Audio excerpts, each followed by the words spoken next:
MCX Essex has squashed reports of board members quitting, calling them as speculative and preemptive ahead of its board meeting. But that news is official now. GK Pillai saying that he resigned on completely personal account. Nothing, I've resigned on personal grounds. I think MCX has a good future, and with the support that the government has expressed today, I'm sure that the rights issue will be a success. So the CBI thing had nothing to do with it? No, nothing to do with it. So now from here on, what do you think for the MCX board? Anything that you are hoping, wishing to them? What will be your next move? Now it immediately is the rights issue, which is by the end of this month it should be completed. And I think once they have the funds, then with the new team and the new CEO, they should be able to do extremely well. And so you will still be a part of you're an outgoing chairman, so you will still be there with them for how long? No, I'm not with them, I have resigned.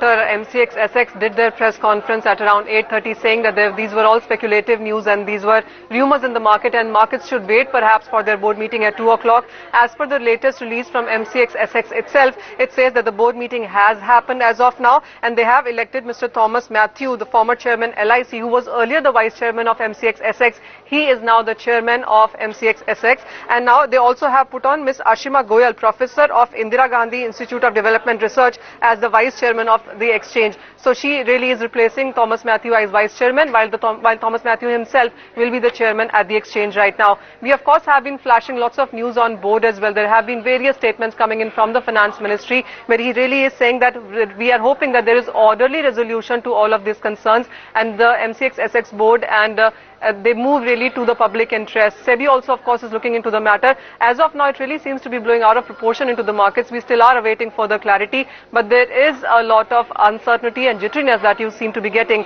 from the language from MCX Essex. Manisha, so let me ask you a very simple question for someone who does not track MCX Essex and MCX group the way you do. Why has Mr. Pillai resigned? Well, there have been lots of news in the recent many months now, Nikunj, and yesterday, of course, after those CBI inquiries into Mr. Jignesh Shah and into FT as well, there have been these, uncertain news reports coming in. The MCX Essex itself has been trying to pass on some clauses which hasn't gone through, and there have been those reports of perhaps the shareholders, not the shareholders, the board members themselves be not pleased.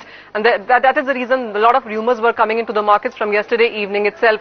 The 8:30 a.m. morning press conference was a reason for that, to squash all of those rumors, but it really seems that really is a reality. Mr. GK Pillai has stepped down. There was some disinterest, there were some things that they were not pleased about, and so the new Mr. Thomas now is the new chairman that has come in. We still are awaiting for further news there, but these are the latest stuff that has come into the market.